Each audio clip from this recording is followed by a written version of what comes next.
welcome back. It's Mark here again from StretchWorks. Today's basically mobility and flexibility work. We're going to be talking about an important element that we use here at StretchWorks, which is really called traction. And so traction is super important, and if you're not familiar with it, there's a lot of great benefits to it. It's something that we provide as therapists here at our facility, but there are ways that you can do this at home by leveraging obviously gravity, leveraging even bands. So today we're going to talk about how bands can play a pivotal role, especially if you don't have a therapist like myself working on you to help create traction. And so traction, just to give you kind of a simple example, if this is your hip joint, obviously this is, that femur that's locked up in there.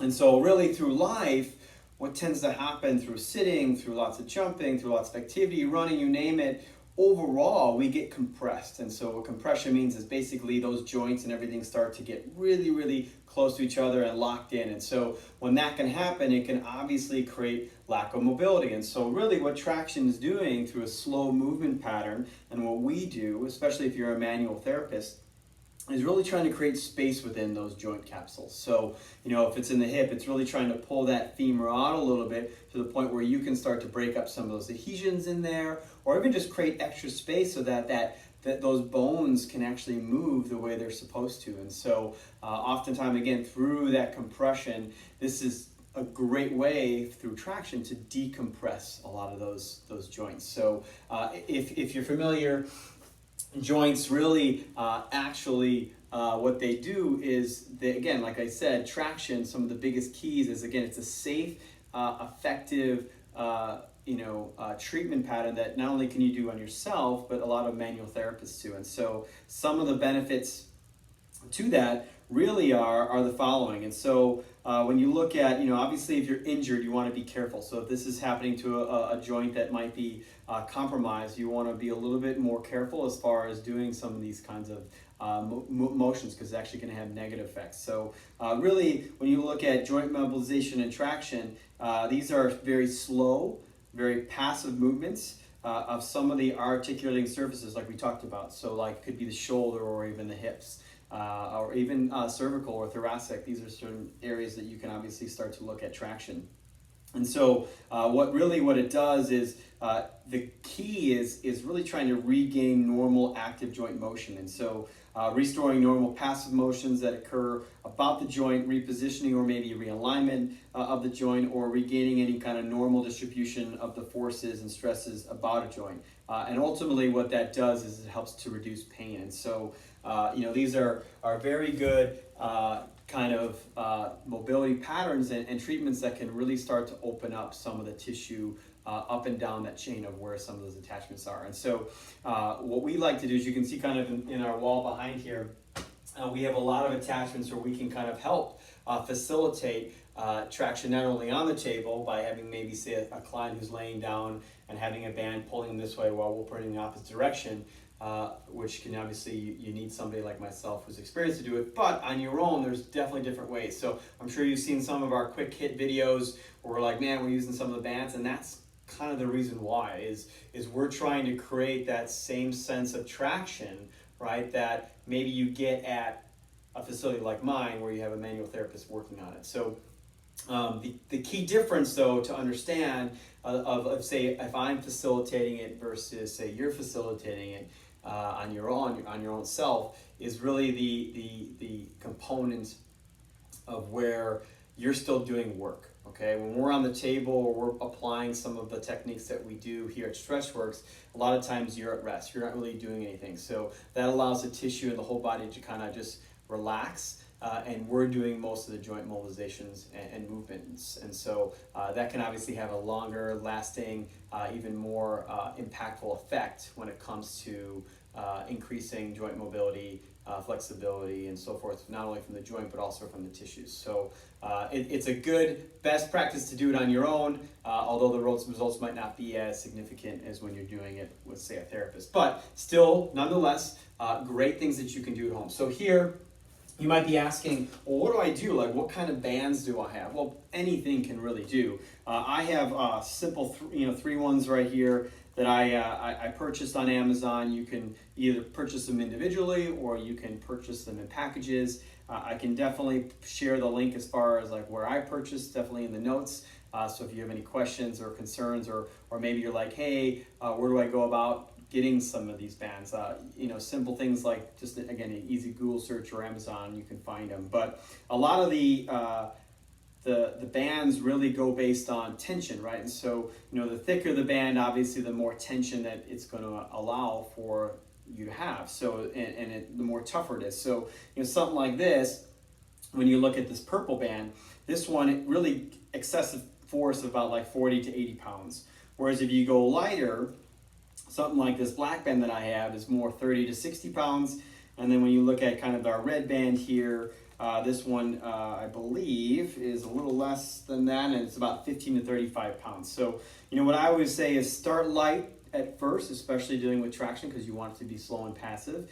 And then as you progress, depending on kind of how you feel like you're not getting enough stretch, then you can add a little bit more resistance. So for today's purposes, we're going to work with the black band, just so you can kind of see. And we're going to just do a simple mobilization of the shoulder and the lats. And so this one's going to be key. And again, attachments can be anywhere. So the nice part is, as we talked about in some of these other videos, is your variables. There's no right or wrong direction or height or place that you want to go. It all depends on what you're really trying to accomplish and what you're trying to stretch. And like we say, you can use your environment to really enhance different parts. And then just position yourself in ways where you're getting that stretch. So today what we're going to do is I'm going to hook it up to just an easy bar that I have on the wall. You can see kind of back here. And I'm going to kind of go through what it looks like as far as to get traction on kind of that stretching the lat and kind of the shoulder. And so let's go ahead and get to work. So here we go. Easy thing is when you're trying to put this on the wall, or again, you can put this on the door, you can put it in any kind of attachment. It's pretty easy. You don't need kind of something to tie. So the easiest way that I do is I just loop it up over behind. I'll pull this through, giving it some slack, and then just tightening it up as I can, right? So this way I know that as I'm moving, I'm not going to do, as far as like, this is not going to move it any further. So right now it's pretty locked in. Like I said, this resistance, if you look at the band, is about 30 to 60 pounds. I don't really know how high it goes up, but I've got definitely a thicker one down here, which looks like, I believe it goes anywhere between 50 and 125 pounds. For these guys, I use more of like in the hips and the bigger joints, because it's a little easier. But again, this is a good way to start as far as when you want to get just acclimated to what traction feels like. And so if I'm going to be working on that lat, I'm going to kind of start it at one angle. I'm going to start basically facing the wall. So it's going to be this way and just coming back. And so you can hold it however you like. Some people like to just hold it here, right, where they're just gripping over the bands, which is fine with me. Again, whatever's comfortable for you. For me, I like to lock in, so I will actually put my hand through and then I'll rotate. So did you see that? I actually went down through the band and then I rotated around. So from a close-up standpoint, I can show you kind of on this red one, and it looks like this. So if this is the loop, okay, I'm putting my hand like that and then I'm rotating around. That's it. So now I've got some leverage. It's going to be working in my favor to pull that joint from here all the way up into my shoulder to help me get that traction that I'm looking for. So as I get in that position, I'm locked in, and all I'm doing is I'm coming back to the point where now, as I'm pulling, the band is expanding and it's creating more resistance. And it's creating that traction feeling that it's going to be pulling me in that direction, which is exactly what us as therapists do. So if I've got you on the table, for example, I'm pulling your leg, I got your leg here, I'm grabbing at the calcaneus. That calcaneus is allowing me to pull from the hip all on down, so I can get that traction like we talked about. So it creates that space. So again, decompression is really what we're looking for. Decompressing the joints allows tissue to move more freely, and ultimately, hopefully, if you're in pain, it helps to eliminate some of the pain, or what it does, it helps to improve your flexibility. So again, here we go, putting that down, and simply by just backing up, right, you should feel a nice little stretch in that lat, all right? Now to create more traction, I like to look at it from an angle standpoint. So I will drop down, bend almost 90 degrees, and just by dropping down, I get a lot more of that lat stretch. All right, so if you want to see it from this angle, I'm going straight on from it. Here I am dropping down, and now I'm getting that traction of the band that's trying to pull my arm in that direction, which is creating a lot of traction in that shoulder and scapula region, okay? So now again, I'm looking at really trying to enhance this. So one, it's I can sink down, that helps, right? I can move up, that mobilizes. I can move down. So these are simple ways that I'm really working on not only that shoulder, I'm working on the lat, and I'm working on that scap, all right? And a lot of this is, again, working in what plane? Well, this is the sagittal plane, so front to back. So notice I'm going slow, right? Nice and steady, creating that traction and getting a nice stretch. So in our videos, we talked about, well, how do I add in a little bit more of that frontal plane? So now we're going to get more frontal plane, shoulder, lat mobility. So if I step to my right, for example, if I step this way and reach here, now I'm getting a total different reaction at the shoulder and the scap. All right, now what if I step this way? If I step here and bend that way, I'm getting even more. So you can see what's happening. All right. What if I add in rotation? If I add in rotation, I'm getting a chest stretch all the way to my bicep, right? And then I'm getting my scapula moving as well into the shoulder. Here we go. I open up. Good way to get the chest. Working on that shoulder mobility, and as well as lat. And then what if we go the other direction? Stepping open, adding a little more. What if I want to combine? So now I get into the sagittal position, I'm changing my position, and I can add in rotation as well. Again, more elements. What if I want to now, instead of facing, I change my position of where I'm here. Now what it's doing to the shoulder, it's already pulling it out, right? It's trying to create that traction. And as I step forward, you can see what happens. As I step back, see what happens. So all this is just playing elements of all I did was change where I'm standing in relation to where the traction is coming from. So here traction is coming in the sagittal plane. Here, traction is coming in the frontal plane, okay? All right, so it's happening here. Makes sense? My movement now is happening in the sagittal plane, which is adding different elements of that lat stretch as well as shoulder, right?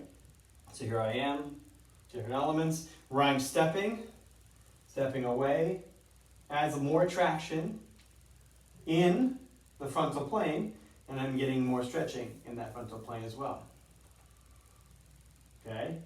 And again, if I add in rotation, here I go, I'm stepping and rotating, and now I'm getting more transverse stretching and traction. Good. All right, simple things. All right, what if I step here, add in rotation? I'm exploring, right? Maybe I'm coming here, reaching up.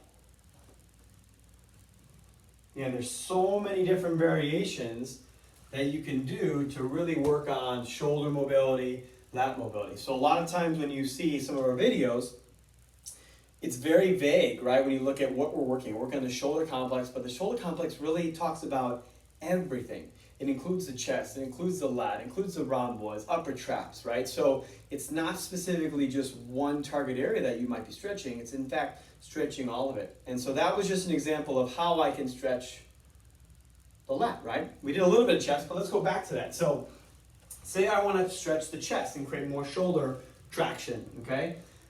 So by starting out, I can start from that frontal plane and I can add in that rotation. So rotating creates traction. So you can see from the side, if I'm here, and I'm rotating this way, all the tissues here start to really work down towards the hand. And so just by creating traction in the joint in that direction, I'm accentuating the stretch on all the connective tissue. Make sense? All right. So if I'm doing that, and I say I step out, and then I add rotation, now I'm getting even more. If I step forward, add rotation, I'm changing the element. If I step backwards, add rotation, change the element. So you can see how the different variables really work towards your benefit in changing the different parts of stretch. And so today's lesson is really about, as we mentioned, using and leveraging bands, like the one you see here, as a way to create traction within that joint. So stay tuned. More specifically, we're going to go over specific stretches in some of these later videos of how to attack the lats a little bit more, as you saw a little bit more in depth here today. The chest, we'll even go over some of the hip stuff. So some of those short videos that we kind of put out there earlier, we're going to give you the why and what it's doing and how to see how it can kind of enhance, and hopefully you guys enjoy that. But if you guys have questions or comments, please send them below. Reach out to us. We'd be happy to answer that. Follow us on Instagram. Follow us on Facebook. This is obviously, we're going to be posting this to our YouTube channel as well. If you like the video, don't forget to like it for us. Show us that you're interested, so we're doing a good job. As well as if you care to and you want more content like this, go ahead and subscribe. We'd be happy to continue to send more of this out. Again, our goal is to really do this maybe weekly, if not daily, eventually, to help you guys move better so you can live better. So stay safe, stay limber, and we'll see you next time.